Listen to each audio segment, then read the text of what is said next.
ये 4 पॉइंट से समझना है हमको। पहला जो पॉइंट होगा वो एक नेटवर्कर का होगा। हम पहला पॉइंट नेटवर्कर के पॉइंट ऑफ व्यू से देखेंगे कि एक नेटवर्कर क्यों ये प्लान करना पसंद करेगा। बाजार में बिकेगा जब नेटवर्कर पसंद करेगा, बेचना तो नेटवर्कर से। दूसरा, नेटवर्कर लाख बेच ले, अगर इन्वेस्टर को अपना फायदा ना समझ में आए तो भी प्लान आपका बेकार है, तो इन्वेस्टर क्यों इस प्लान के अंदर पैसे लगाएगा। तीसरी चीज, कोई पैसे लगाए या कुछ भी करे, अगर कंपनी के पॉइंट ऑफ व्यू से ये प्लान लॉजिकल नहीं है, कैलकुलेटिव नहीं है, तो भी ये प्लान लंबा रन नहीं कर सकता। अब चौथा पॉइंट है कि आज जो हम डरते हैं क्रिप्टो में, गवर्नमेंट क्या बोलती है, कैसा बोलती है, क्या होता है, गवर्नमेंट का पॉइंट ऑफ व्यू भी आपको देखना समझना जरूरी है। इन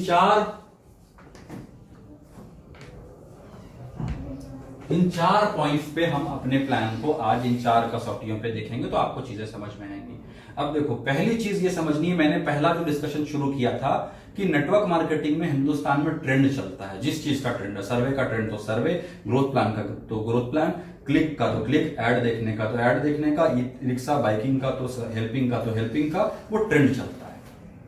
एक ट्रेंड जिसको आज तक हिंदुस्तान ने एमएलएम में नहीं देखा है, वो ट्रेंड है ईडीएम। अब सबसे बड़ा सवाल उठता है कि 99% लोगों को पता ही नहीं है व्हाट इज ईडीएम, तो ट्रेंड कैसे बनेगा। तो सबसे बड़ा सवाल ये उठता है कि आज अगर मतलब बच्चे थे, जब बच्चा था ना, मुझे कोई सवाल पूछना होता था, मैं मम्मी से पूछता था, पापा से पूछता था, दादाजी से पूछता था, दादी से पूछता था। आजकल के बच्चे बड़े स्मार्ट हैं, इवन हम भी बड़े स्मार्ट हैं। हमको कोई भी सवाल पूछना होता है, आइदर हम गूगल से पूछते हैं, आइदर यूट्यूब से पूछते हैं। हमारे सारे सवाल का जवाब हमको गूगल या यूट्यूब देता है। तो ईडीएम क्या है, ये अगर आपको जानना है तो गूगल और यूट्यूब से पूछ लें। इसका फुल फॉर्म है electronic dance and music. Electronic dance and music, ये म्यूजिक का एक ऐसा सेगमेंट डेवलप हो रहा है जिसने पुराने ट्रेडिशनल सेगमेंट को किनारे कर दिया है।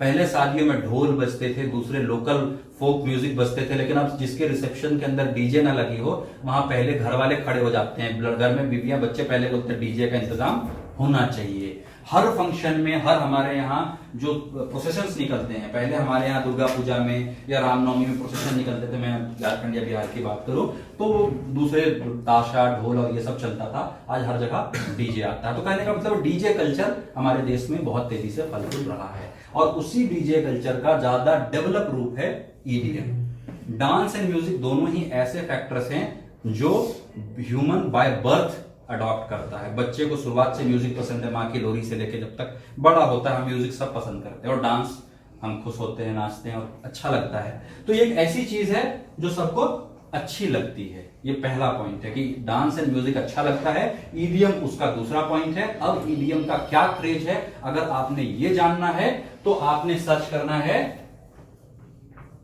Sunburn festival. एक नया से नया बंदा अगर गूगल और यूट्यूब में डाल करके देखे सनबर्न फेस्टिवल, तो आज से तकरीबन 14-15 साल पहले कुछ 3-4 लड़कों ने मिलकर के सनबर्न फेस्टिवल शुरू किया था, और जहां 3000-4000 लोगों से वो शुरू हुआ था, आज लाखों लोगों की भीड़ लगती है।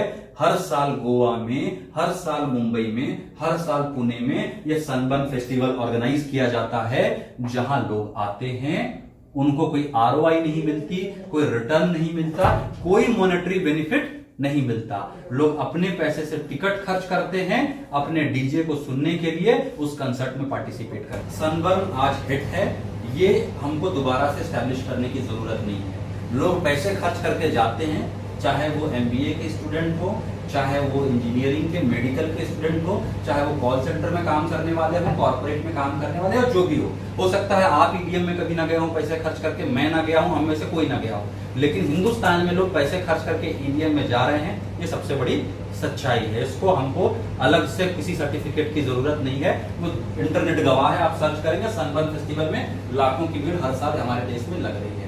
इसका और बड़ा एक्सपेक्ट में देखना है आपको, आप फिर से सर्च कर लो टुमारोलैंड।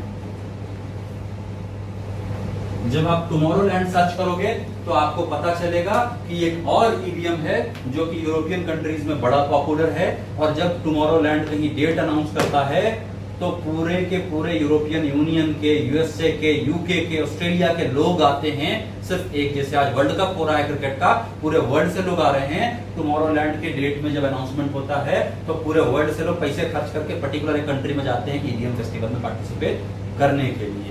ये ईडीएम का वर्ल्ड वाइड क्रेज है, ये भी हमको प्रूव करने की जरूरत नहीं।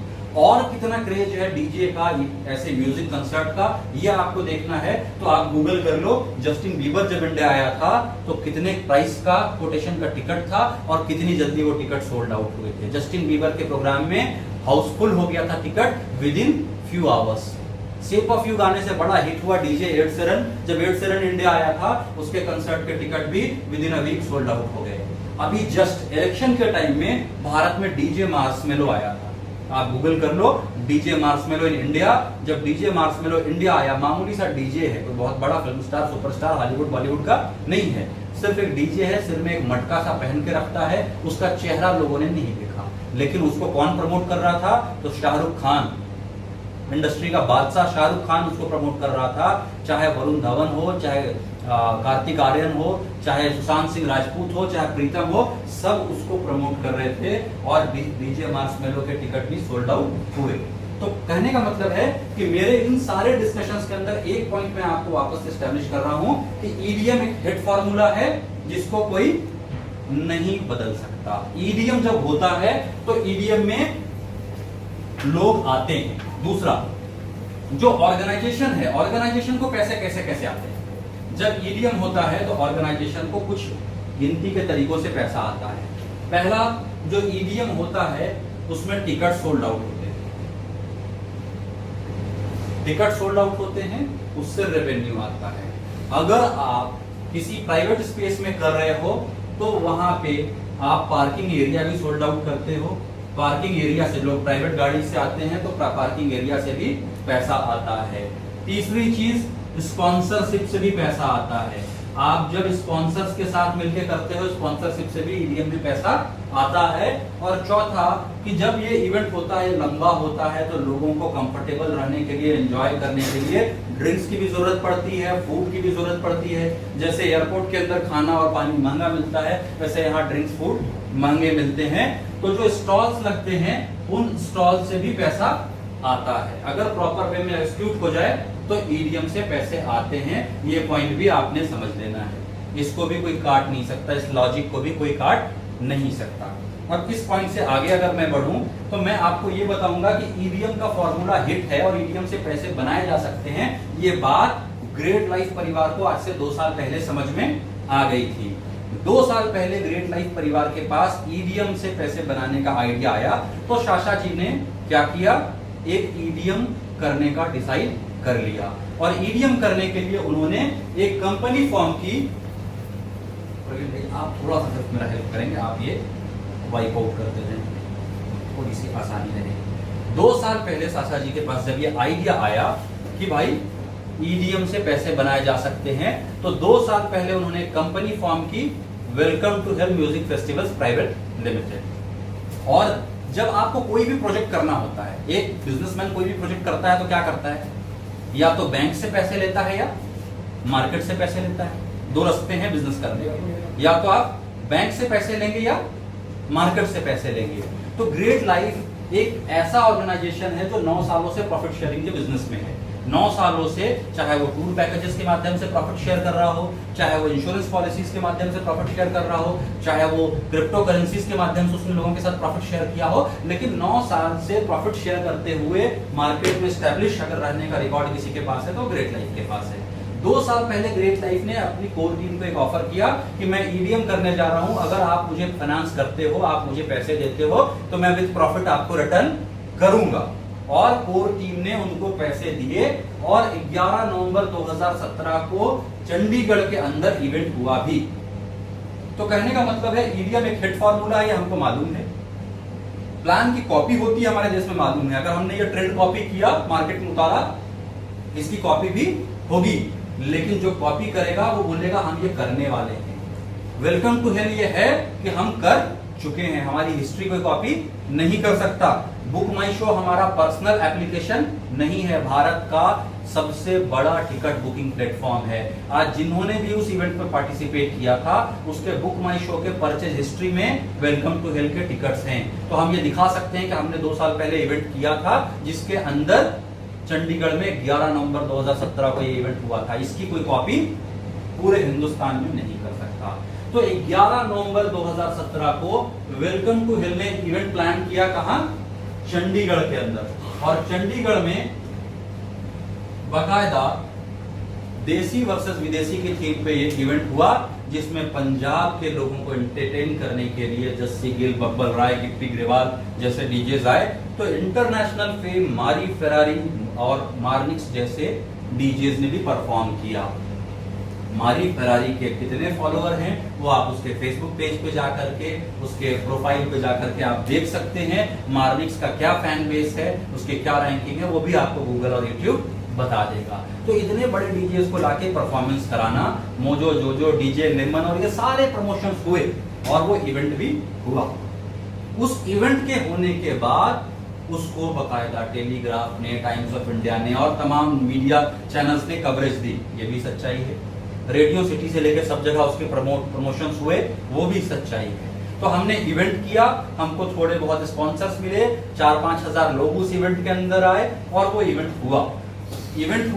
जिन लोगों ने, जिन लीडर्स ने, जिन कोर टीम मेंबर्स ने पैसा लगाया था उनको उनका विद कमिटमेंट, विद प्रॉफिट पैसा मिला भी, ये भी सच्चाई है, इसको भी नहीं बदल सकते हम। तो कहने का मतलब है कि जब ये इवेंट हुआ तो हमको एक चीज समझ में आया कि हम इस फील्ड में नए हैं, हमको और तैयारी की जरूरत है। तो वेलकम टू हेल की बैकएंड टीम अपनी तैयारी में लग गई कि हमसे क्या गलती हुई कि हम इसको बड़ा नहीं कर पाए, हमसे क्या गलती हुई कि हम इसको बड़ा नहीं कर पाए। दूसरे तरफ हमने अपना फोकस कहां कर दिया? क्रिप्टो में और एक्सचेंज बनाने में और प्रॉपर्टी के बिजनेस के अंदर। लेकिन आज 2 साल के बाद वेलकम टू हेल की टीम आई पूरी तैयारी के साथ। और जो डू फॉल्ट है उसमें मेजर डू फॉल्ट ये था कि चंडीगढ़ थोड़ा सा इन चीजों के लिए out of the mark city हो जाती है। गोवा में अगर ईडीएम करते हैं तो बंदा सोचता है कि एक दिन ईडीएम देख लेंगे, बाकी 2 दिन गोवा में मस्ती कर लेंगे, है ना। ये चीज मुंबई, गोवा वगैरह में लागू होती है कि अगर कोई ईडीएम के लिए जाता है तो पैसे खर्चे करके आदमी जाता है कि बाकी सिटी टूर तो हो जाएगा। लेकिन चंडीगढ़ में महाराष्ट्र से, राजस्थान से, झारखंड से, बिहार से, छत्तीसगढ़ से, बंगाल से, नॉर्थ ईस्ट से सिर्फ 12 घंटे का या 10 घंटे का ईडीएम देखने के लिए लोग नहीं आते उस कॉस्टिंग टिकट पे। तो इस बार पहली जो गलती सुधारी हमारी टीम ने, वो कहा कि ये वेन्यू चंडीगढ़ हम नहीं रखेंगे। वेन्यू अब जो हम देंगे वो ऐसी सिटीज के अंदर देंगे जहां वो अट्रैक्शन पॉइंट आ जाए, चाहे वो मुंबई के सराउंडिंग हो। अब मुंबई के सराउंडिंग भी बहुत अच्छे लोकेशन है। लोनावाला है, बिग बॉस का सेट लगता है, बड़ा पॉपुलर हिल स्टेशन है, लोग घूमने जाते हैं। स्पेशली लवासा सिटी है, एम्बे वैली है, जहां पे इन चीजों के लिए परफेक्ट एटमॉस्फेयर है। हम गोवा कर सकते हैं, ऐसी चीजें। तो सेकंड फेज में जब वेलकम टू हेल की टीम आई कि हमने दोबारा पूरी तैयारी के साथ वेलकम टू हेल करना है, तो वही का वही सिनेरियो फिर हमारे सामने आया। मैनेजमेंट ने कोर लीडर्स के साथ एक ऑप्शन रखा कि भाई पैसे लगाते हैं, वेलकम टू हेल करते हैं। लेकिन चूंकि हम हॉलीडे हट्स के अंदर बड़े टिकट साइज के उससे और जगह जगह जमीन ना होने के क्रक्स से जूझ रहे थे, इसलिए ये हमारे तरफ से आया। अगर मैं ये कहूं कि पर्सनली मैंने और नीरज सर ने सबसे पहले सर को कहा कि सर पिछले बार आपने कोर टीम से पैसा लिया और उनको बढ़ा के दिया, इस बार हम पूरे इंडिया को मौका देंगे पार्टिसिपेट करने का, और प्रॉफिट बांटना है तो पूरे इंडिया के साथ बांटेंगे। और इस थीम के साथ हमने डिसाइड किया कि वेलकम टू हेल का चैप्टर 2.0 जब हम लॉन्च करेंगे तो वो पूरे इंडिया के लिए होगा और पूरे उसी सिनेरियो के अंदर होगा, है ना। तो इस सोच के साथ हमने एक विजन लिया कि हम वेलकम टू हेल शुरू कर रहे हैं चैप्टर 2.0, जो कि डायरेक्ट सेलिंग के प्लेटफॉर्म पे होगा, जिसके अंदर हर आदमी को पार्टिसिपेट करने का मौका मिलेगा। अब वापस से आते हैं पॉइंट के अंदर। डिसाइड हो गया, वेलकम टू हेल डिसाइड हो गया कि भैया 2.0 होगा, मुंबई में होगा। और ये सिर्फ एक इवेंट नहीं होगा, ये चेन ऑफ सीरीज होगी।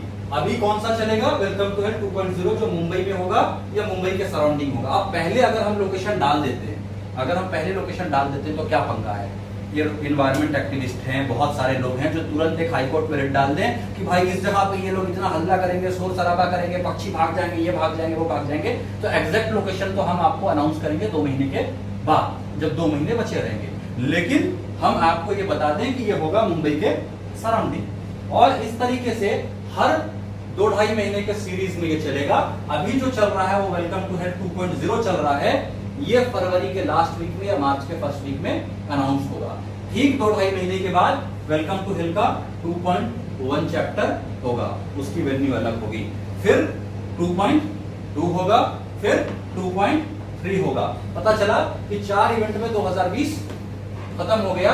अगले साल वेलकम टू हेल्थ 3.0 होगा, 3.1 होगा, 3.2 होगा, 3.3 होगा। और ये केवल इंडिया में ही नहीं होगा। अगर हमने इस ब्रांड को एस्टेब्लिश कर लिया तो हम इसको दुबई में भी कर सकते हैं, मलेशिया में भी कर सकते हैं, थाईलैंड में भी कर सकते हैं, सिंगापुर भी कर सकते हैं। ये डिपेंड करता है मार्केटिंग स्ट्रेटजीज पे, बैक एंड टीम पे, इसकी ब्रांडिंग हम कैसी बनाते हैं, है ना।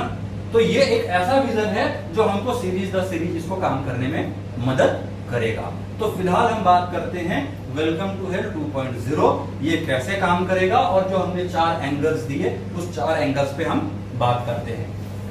तो वेलकम टू हेल्थ 2.0 के लिए डिसाइड हो गया कि भाई काम करना है। अब जब काम करना है तो इसके लिए हमने सबसे पहले हमारा वेबसाइट रन किया। इसका वेबसाइट है W2H Music Fest.com www.w2hmusicfest.com। इस वेबसाइट के तहत ये पूरा का पूरा म्यूजिक फेस्टिवल के टिकट्स की सीरीज चलेगी। अब टिकट्स के अंदर ये जो पूरा का पूरा प्लान डिजाइन है, ये पूरा का पूरा प्लान डिजाइन है इसके टिकट्स की सेलिंग पे। टिकट्स की सेलिंग के साथ 2-4 पॉइंट्स हैं जो आपको क्लियर कर दूं तो आसानी से चीजें मेरी बात शायद समझ में आ जाए। पिक्चर रिलीज होती है, अगर पिक्चर रिलीज होती है आप मॉर्निंग की टिकट लेते हैं तो आपको सस्ती मिलती है, और वही आप नाइट शो की टिकट लेते हैं तो महंगी मिलती है। वीकडेज की टिकट आप लेते हैं तो टिकट सस्ती होती है, वीकेंड में टिकट महंगी होती है। सिमिलरली फ्लाइट की टिकट की बात कर लें, इकोनॉमी की टिकट सस्ती होती है, बिजनेस क्लास की टिकट महंगी होती है।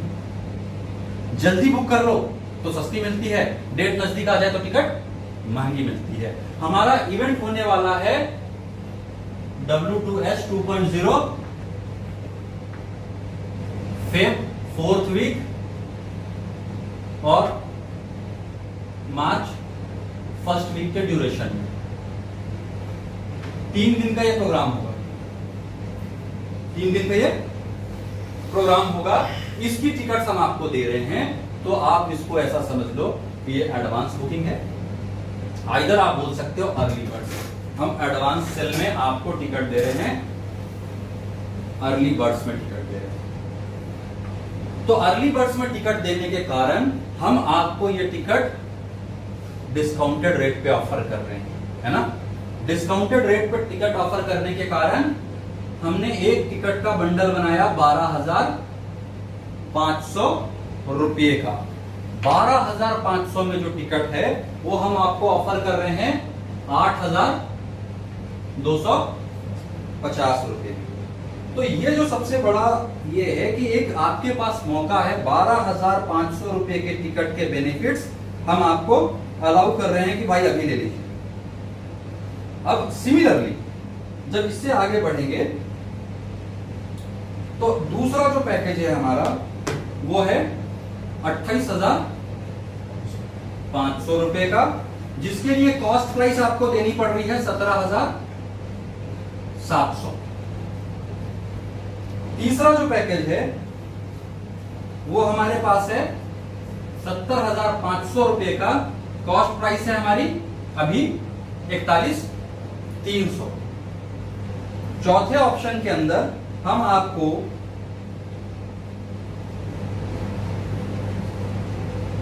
2,25,000 का ऑफर प्राइस कर रहे हैं, 1,30,900। पांचवें ऑप्शन के अंदर 2,00,000 सॉरी, पांचवें ऑप्शन के अंदर 5,10,000 के बिहाफ में आपको पेमेंट करना हो रहा है 2,65,500, और लास्ट ऑप्शन है 13 लाख वर्थ के टिकट्स, जिसके लिए 6,49,000। 6 तरह के बंडल्स हम आपको ऑफर कर रहे हैं। 8,250, 12,500, 17,700, 28,500 से लेकर के 6,49,000 रुपए देने हैं आपको 13 लाख। इन हर एक टिकट्स के साथ अलग अलग बेनिफिट्स हैं जो उस टिकट के प्रमोशनल पैक्स के साथ मेंशन है। जैसे ये 12,500 रुपए का कोई बंदा एंट्री टिकट बुक करता है अभी अर्ली बर्ड में, उसको इस 3 दिन के इवेंट में किसी एक दिन 4 लोगों की एंट्री फ्री। मैं, मेरी वाइफ, 2 बच्चे, हम दो, हमारे दो, हम चाहें तो जा सकते हैं, या 4 दोस्त जा सकते हैं, वटेवर जो जाना चाहें। 12,500 के लिए आपने दिए 8,250, 4 लोगों की ईवीएम एंट्री, यानी एक बंदे की एंट्री कितनी पड़ी? 2,000 रुपए लगभग। इसके साथ साथ उन 4 लोगों को 2 ड्रिंक फ्री। जो एवरेज ड्रिंक साइज होता है ईवीएम में 30 ml होता है, कोई जूस पीना चाहे, कोल्ड ड्रिंक पीना चाहे, अलग बात है। तो 4 लोगों को 2 ड्रिंक फ्री, यानी कितने ड्रिंक फ्री हो गए? 8,000। सिमिलरली इन 4 लोगों के लिए कॉम्बो में 1,000 रुपए का फूड बिल। तो एक आदमी जो 8,250 दे रहा है, उसको उस वर्थ की बेनिफिट्स हम ऑफर कर रहे हैं कि भैया ये आपने दिया 8,250, इस वर्थ के अंदर हम 4 लोगों की एंट्री दे रहे हैं। पहले दिन चले जाओ, दूसरे दिन चले जाओ, तीसरे दिन चले जाओ, 2 ड्रिंक पी लो, 1,000 रुपए का खाना खा लो, और क्या करेंगे अब इसमें पैसे में जान थोड़ी मारेंगे। लेकिन अगर कोई आदमी 13 लाख का पैकेज लेता है तो 14 लोगों के लिए पैकेज है, और 14 लोगों को airport to airport air fare आना और जाना। चंडीगढ़ से जा रहे हो चंडीगढ़ से, या श्रीनगर से जा रहे हैं तो श्रीनगर से, 14 लोगों का एयर फेयर, 3 दिन की एंट्री, एयरपोर्ट से लेकर के जो ईडीएम लोकेशन है वहां तक प्रीमियम गाड़ी, चाहे बीएमडब्ल्यू हो, मर्सिडीज ऑडी, जो लग्जरी गाड़ी है उससे पिकअप और ड्रॉप, 3 दिन तक का stay, unlimited food, unlimited drink, जितने डीजे परफॉर्म करेंगे उनके साथ पर्सनल फोटोग्राफ्स, आफ्टर पार्टीज, और जो वहां दूसरी स्पोर्ट्स एक्टिविटी होगी, पैरासेलिंग ये वो, उन सब के अंदर पार्टिसिपेशन मिलेगा। यानी कि किसी भी बंदे को ये नहीं लगेगा कि मैंने 1 लाख रुपए से कम का पैकेज एंजॉय किया। किसी भी बंदे को ये नहीं लगेगा कि मैंने 1 लाख रुपए से कम का पैकेज एंजॉय किया। इस तरीके से हर एक के अंदर अलग अलग नंबर ऑफ पीपल की एंट्री है और अलग अलग तरह के बेनिफिट्स हैं। ठीक, तो ये पैकेज का एक परफॉर्मा हो गया। ये जो प्राइस है ये विथ जीएसटी, ये जो प्राइस है विथ जीएसटी। अब यहां समझिएगा, मैं पहला पॉइंट आपको क्लियर कर दूं। गवर्नमेंट बोलती है कि आप फ्री हो कोई भी इवेंट करने के लिए, कहीं भी अगर आप टिकट सेल कर रहे हो किसी इवेंट का, तो सरकार को क्या चाहिए? अपना जीएसटी। हमने जीएसटी भर दिया, सारे पैसे W2H के अकाउंट में लिए, गवर्नमेंट को उनका जीएसटी दे दिया। गवर्नमेंट का पहला पॉइंट क्लियर हो गया। जिस स्टेट में प्रोग्राम करेंगे वहां इंटरटेनमेंट टैक्स लगता है 4%। आप उसको गवर्नमेंट से, अगर आपकी लाइसेंसिंग है या कुछ है, तो आप उसको माफ भी करवा सकते हो, वो मैनेजमेंट का पार्ट है। बाकी जीएसटी इंटरटेनमेंट टैक्स के अलावा दूसरा कोई कंप्लायंस इसमें नहीं लगता है। टिकट बेचने के लिए डिस्काउंट्स और तरह तरह के ऑफर स्कीम तो सब चलाते हैं। पिक्चर भी रिलीज होती है, पेटीएम भी बोलता है कि भाई, बुक माई शो भी बोलता है इस टिकट की बुकिंग में 150 का डिस्काउंट, 200 का डिस्काउंट, 300 का डिस्काउंट। फ्रेंचाइजी कमीशन और बाकी चीजें भी सब चलती हैं। फिल्म में भी डिस्ट्रीब्यूटर जो डिस्ट्रीब्यूट करते हैं, फिल्म डिस्ट्रीब्यूटर्स, उनको भी उनका पैसा मिलता है। एक पिक्चर बनती है तो उसको प्रमोट करने के लिए film star all over India घूमता है कि मेरी पिक्चर देख ली, आप देखिए मेरी पिक्चर कैसा लगा। तो कल को अगर हम W2H को लेकर के पूरे इंडिया में सेमिनार करते हैं, तो हम उस इवेंट के टिकट बेचने के लिए सेमिनार कर रहे हैं, हमको कोई रोकने वाला नहीं है। हम क्या करेंगे, जल्दी ही जितने भी डीजेस के साथ हमारे कॉन्ट्रैक्ट फाइनल होते जाते हैं कि इस बार ये आ रहा है, ये आ रहा है, ये आ रहा है, उनको लेकर के all over India promotional event शुरू करेंगे। हमने झारखंड के अंदर एक कर दिया, छत्तीसगढ़, एक उड़ीसा, एक कश्मीर, क्या किया, स्टेज लगाया, लीडर्स को उनके जो रिवॉर्ड हैं वो बांटे, जो अचीवर्स हैं उनको स्टेज पे सम्मान किया। डीजे आया, डीजे स्टेज पे खड़ा होकर बोला कि guys we are meeting at Lokhandwala या जहां लोनावाला या Mumbai at that time welcome to health 2.0। तो इतना ही भर करना है, ये लीगल वे में आप आराम से काम कर सकते हैं। आप सेमिनार करो, पूरे इंडिया में करो, कोई बोलने वाला आपको नहीं है। पहली चीज समझिएगा, गवर्नमेंट को जीएसटी चली गई, कोई दिक्कत नहीं। अब यहां से पॉइंट ये समझना है, नेटवर्कर वाले पॉइंट पे आ जाऊं।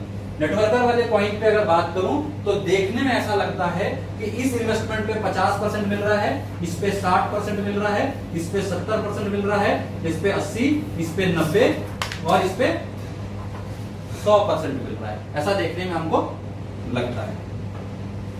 प्लान के कंडीशंस ये हैं कि अभी जो प्लान में रजिस्ट्रेशन चालू है ये 2.0 के लिए चालू है, यानी कि अभी जो लोग भी ज्वाइनिंग दे रहे हैं, जून खत्म हो गया, जून और जुलाई में जो लोग पैसा देंगे वो देंगे कब के लिए? उनकी नेटवर्किंग की भाषा में बात करें तो उनकी मैच्योरिटी कब होगी? फेब में होगी या मार्च में होगी। लेकिन जुलाई खत्म होते होते अगस्त फर्स्ट वीक के अंदर हम 2.1 के टिकट सेल करने शुरू कर देंगे। 2.0 के टिकट बिकने बंद हो जाएंगे, है ना। उसके बाद जो लोग हमको पैसा देंगे उनकी मैच्योरिटी का फेज आगे चलेगा, यानी कि अगस्त सितंबर के अंदर जो हमको पैसा देंगे उनको वहां से 2 महीने बाद, यानी कि आप ऐसा मान लें कि मई एंड में या जून इसके अंदर। यानी अगर नेटवर्क की भाषा में बात करें तो एक आदमी की आईडी मैच्योर होने के 8, 8.5 या 9 महीने का एवरेज टाइम चलेगा। आपने पैसा दिया 8, तब सिंपल सी बात है, इन्वेस्टमेंट किया 8 महीने, 8.5 महीने, 9 महीने में आपकी मैच्योरिटी है, वर्थ इधर लिखा हुआ है ना। अगर दूसरी भाषा में बात करें, इसको अगर हम टेक्निकल भाषा में बात करें, आपने टिकट लिया, इवेंट आप कंज्यूम करेंगे उस मंथ पे, ऐसे ही ये सर्कल चलेगा, फिर 2.2, 2.3, 3.1 ये चेन ऑफ सीरीज चलती जाएगी।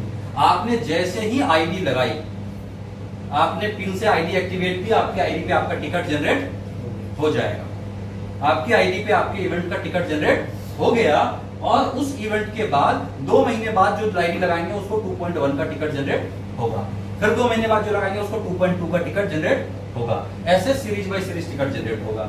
2 महीने के बाद क्या होगा? 2.0 के टिकट सेल क्लोज हो गए। 2-3 महीने तक उसका टिकट नहीं बनेगा, लेकिन हाइप बनेगी, marketing, social media promotions, all over India seminars के दौरान। जैसे जैसे डीजेस के डेट अनाउंस होंगे, हम बकायदा यूथ को टारगेट कर सकते हैं, medical colleges, MBA colleges, engineering colleges में, कि भाई ये इवेंट हो रहा है, ये डीजे आ रहे हैं, आप पार्टिसिपेट करो। बंदा जाना चाहे टिकट हमसे ले सकता है, क्योंकि लास्ट के मंथ्स में फिर ये टिकट बुक माई शो पे ऑन एयर हो जाएंगे। जनवरी में, फरवरी में ये टिकट कहां बिकेगा? बुक माई शो पे। किस प्राइस पे बिकेगा? इसके ओरिजिनल प्राइस पे बिकेगा, है ना। पॉइंट क्लियर है कि 2 महीने musicfest.com से बिकेगा, उसके अगले 3-4 महीने कहीं नहीं बिकेगा, केवल हाइप बनेगी, और लास्ट के 2 महीने कहां बिकेगा? बुक माई शो से बिकेगा। अब जिन लोगों ने हमसे टिकट लिया वहां क्या होगा? वहां पॉइंट समझना है कि आज किसी भी कंपनी का सेमिनार होता है, वेस्टिज सेमिनार करती है, बोलती है दिल्ली ताल कटोरा में आना है। पूरे हिंदुस्तान से लोग कहां आते हैं? दिल्ली ताल कटोरा। मोदी केयर बुलाती है, आईएमसी बुलाती है, वटेवर कोई भी कंपनी बुलाती है। मुझे याद है जब मेरा एमएलएम करियर शुरू था, बॉम्बे के अंदर एमवे का सेमिनार होता था, हम बॉम्बे के अंदर जाते थे एमवे का सेमिनार देखने के, है ना। तो अगर हमारी कंपनी का ईडीएम हो रहा है, जब चंडीगढ़ में हुआ कितने लोग आए थे फारूक साहब कश्मीर से? 300 लोग आए थे। 300 लोग जब कश्मीर से चंडीगढ़ आ सकते हैं, तो भाई 8000 में 4 लोगों की एंट्री है। जो एक्टिव लोग हैं वो तो बोलेंगे कि भाई चल रहा है क्या तू मेरे साथ? चल रहा है क्या? अपने साथ 2-4 लोगों को लेके कहां जाएंगे? इवेंट के अंदर। छोटे पॉकेट्स में तो हमको पैसा देने की बात है नहीं, वो लोग खुद ही जाएंगे।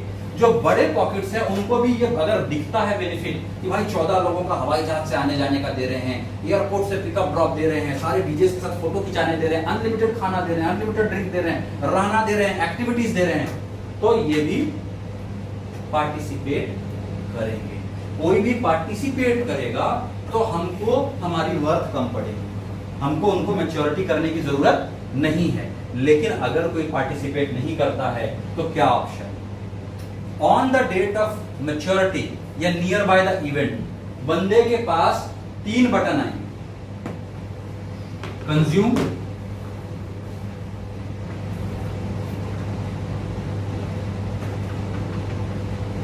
कैंसिलेशन और रिफंड। अगर बंदा कंज्यूम करता है तो जितने लोगों की एंट्री है उतने लोगों का क्यूआर कोड उसकी आईडी पे जनरेट हो जाएगा कि हाँ भैया आप 4 आदमी कंज्यूम करना चाहते थे, ये 4 आदमी क्यूआर कोड दिखाइए, वहां आपको बैंड मिल जाएगा, एंट्री मिल जाएगी, चले जाओ। बंदा बोलता है नहीं मैं कैंसिल करना चाहता हूं। कभी गो आईबीबो से टिकट कैंसिल करके देखिएगा। जैसे ही आप कैंसिल करने पे जाते हैं गो आईबीबो ऑफर करता है आपको कि अगर आप गो कैश प्लस में लेते हो पैसा मेरे से तो 2% एक्स्ट्रा देंगे। गो कैश प्लस में लेते हो तो 2% एक्स्ट्रा देंगे। क्यों? वो पैसा उसको देना नहीं पड़ा, पैसा उसके वैलेट में रह गया, अगला टिकट कभी बुक करेगा आदमी तो यूज कर लेगा। और बैंक में लोगे तो 7 दिन में आपको बैंक में देंगे, ऐसा चलता है। सिमिलरली हम एक्स्ट्रा तो नहीं दे रहे हैं आपको, लेकिन हम कह रहे हैं कि अगर आप कैंसिल करते हो तो ये जो एक्चुअल वैल्यू है इसमें से 10% हम डिडक्ट करेंगे पैसा और आपको W2H के वैलेट में पैसा दे देंगे। W2H के वैलेट में पैसा दे देंगे। उस वैलेट से आप नए टिकट बुकिंग्स का इस्तेमाल कर सकते हो। सिंपल सा नया पिन बना करके पैसा रख लिया और अगले इवेंट में वो लोग यूज कर लिए। तो अगर आप कैश करना चाहते हो 10% कैंसिलेशन चार्ज के बाद वो पैसा आपके वैलेट में आ जाएगा। लेकिन बंदा बोलता है कि नहीं भाई, ना मुझे इवेंट में जाना है, ना मुझे कोई वैलेट सेल करना है, मुझे तो पैसे बताओ बैंक में। तो भाई कैंसिलेशन एंड रिफंड चार्जेस 20%, आपने क्लिक किया रिफंड पे, जो एक्चुअल वैल्यू है उससे 20% डिडक्ट होकर के वो पैसा बैंकिंग के लिए प्रोसेस हो जाएगा। 48 बैंकिंग आवर्स के अंदर पैसा आपके बैंक को चला जाएगा।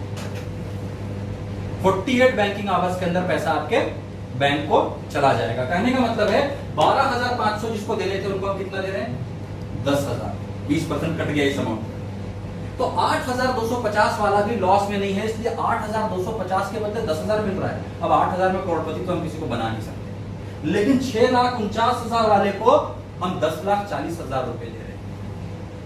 10,40,000 रुपए, यानी कि ये 100% प्रिंसिपल 100% इंटरेस्ट 200% हो रहा था। 200 में 20 कट गया, कितना मिला? 160 होगा। 20% ओवरऑल बुरा नहीं। और अच्छा किस एंगल से है? मेरे एंगल से अगर पूछो तो मैं बोलूं, पंकज सर हम हॉलीडे हट्स में कितना दे रहे हैं? 6.5 लाख के आएगी 5%। 15 महीने में कितना दिया उसको? 10 लाख में 10 लाख 17 लाख 15, और उस पे 5% टीडीएस काट रहे हैं। ये पूरा अमाउंट जो 20% काट रहे हैं वो विद टीडीएस डिडक्शन है ना, पूरा कट कटा करके आपको 10,40,000 रुपए हम दे रहे हैं। वहां 15 महीने इंतजार करना पड़ रहा है बंदे को उस पैसे के लिए, हॉलीडे हट्स में 5% के लिए, और यहाँ 9वें महीने वो चीज मैच्योर कर रही है। अंतर समझिएगा, वहां 15 महीने के बाद 16 गैप करके 17 में मिल रहा है, यहाँ ये है। अब इसके अंदर ये तो इन्वेस्टर का पॉइंट ऑफ व्यू हो गया कि हॉलीडे हट्स की तुलना में देखें या किसी दूसरी तुलना में देखें, इन्वेस्टर के पास सारे रास्ते खुले हैं। कंज्यूम कर लिया तो ठीक, कैंसिल करके वैलेट बेच सकता है तो ठीक, बैंक में लेना चाहे तो ठीक। इन्वेस्टर को अगर बात करें तो ये हमारा सबसे बढ़िया प्लान है।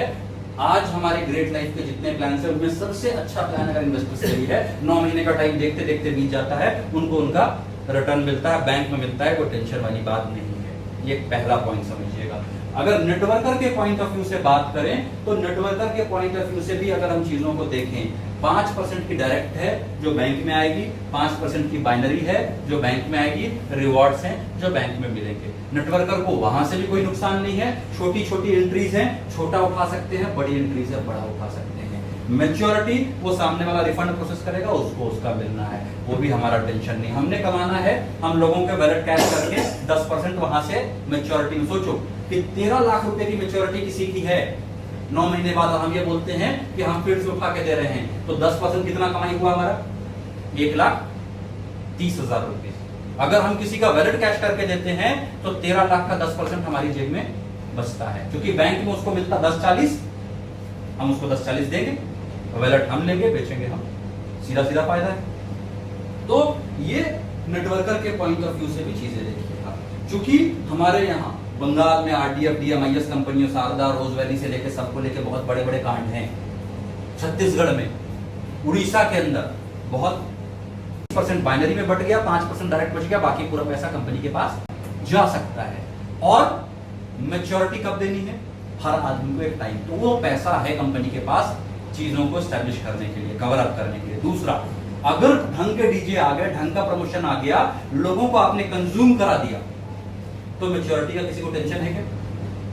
मेरा मानना है छोटे तो भाई जाएंगे ही जाएंगे, और बड़े वाले को कन्विंस करने की चीज है या री इन्वेस्टमेंट की चीज है। बड़े वाले को बोला कि भाई आपका वैलेट ले लो कैंसिल करके, इसमें से इतने का फिर टिकट बाय कर लो अगले इवेंट का, इतना पैसा ले लो।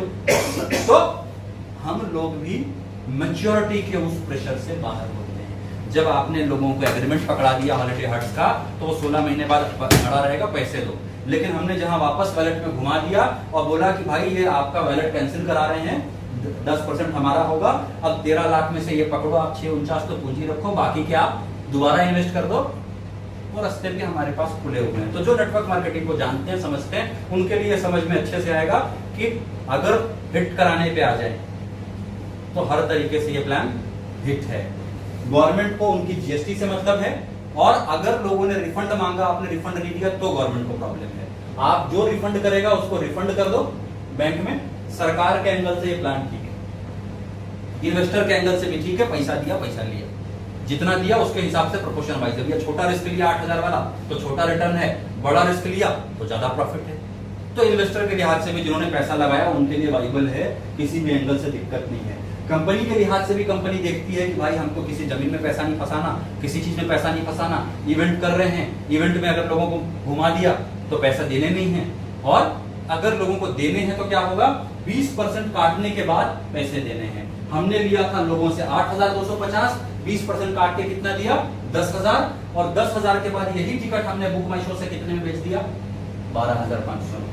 अगर हमने पब्लिसिटी अच्छी कर दी तो यही टिकट वापस कितने का बिक जाएगा, 12,500 का। यानी 20% काट के लोगों को पैसा देने के बाद, बुक माई शो को कमीशन देने के बाद भी अगर टिकट बेच लेते हैं तो कंपनी को लोगों को पैसा देने में कोई दिक्कत नहीं है, चाहे नेटवर्किंग वाले इन्वेस्टर प्रोग्राम में जाएं चाहे न जाएं। ठीक, तो कहने का मतलब है कि कंपनी ये देख रही है कि टिकट हम बुक माई शो से भी बेच लेंगे, चीजें उधर से भी कर लेंगे, जिनके पैसे लिए उनके पैसे रोटेट करने का भी टाइम है और उनको देने की पॉसिबिलिटीज भी है। तो ये नेटवर्कर, इन्वेस्टर, कंपनी, गवर्नमेंट, हर एक के एंगल से मेरे हिसाब से अब तक का हमारा लॉजिकल वाइबल प्लान है। कंपनी के पास ग्रोथ करने, जनरेट करने से लेके सारी चीजों की पूरी संभावना है। बाकी आपको और हमको डिसाइड करना है कि इसको लेके कैसे मूव करें। ऑल ओवर इंडिया अगर सेमिनार्स कर दें, डीजेस बुला दें, बाइट्स आ जाएं, ये डीजे आ रहा है, वो डीजे आ रहा है, ऐसा आ रहा है, वैसा आ रहा है, और जो बैकएंड तैयारी है, तो ये कमाल हो जाएगा। एक और एडवांटेज है कि इसमें कोई ट्री स्ट्रक्चर कॉपी नहीं हुआ है ना, इसमें कोई ट्री स्ट्रक्चर कॉपी नहीं हुआ है, तो एक लंबा चौड़ा डाटाबेस जो माई गल्फ कॉइन से हॉलिडे हट्स में आया था वो खत्म हो गया है। W2H मैजिक फेस्ट में फ्रेश आई, जिन्होंने वेबसाइट देखा है, कमाल का वेबसाइट है। मेरा पर्सनल मानना है कि पिछले 2 साल में जितने भी सॉफ्टवेयर हमने डेवलप किए थे, जितने भी सॉफ्टवेयर में हमने काम किया था, चाहे वो एक्सचेंज का हो, हॉलिडे हट्स का हो या माई गल्फ कॉइन का हो, ये बेस्ट सॉफ्टवेयर है। इसकी डिजाइनिंग, इसकी बैकएंड टीम ने जो काम किया है, साइट बिल्कुल अट्रैक्टिव है, बेस्ट है, अंदर के सॉफ्टवेयर, अंदर की चीजें, सारी डिटेल्स वो जबरदस्त है। रेगुलर इसके प्रमोशन वीडियो सारी चीजें आ रहे हैं, टूल्स की कोई कमी हमको होने वाली नहीं है, वो डिपेंड करता है हम लोगों को। फ्रेश आईडी लगेगी तो पुराना डाटा या बटन, जो इनएक्टिव लोग हैं उनका टेंशन नहीं कि हमारी भी आईडी वेलकम टूल में नहीं दिया। आपने काम करना है, पैसे दो, फ्रेश आईडी लगाओ, फ्रेश टॉपअप करो, तो पुराना लफड़ा भी यहाँ खत्म है ना। तो इसी पे अपन क्लोज करते हैं। Thank you.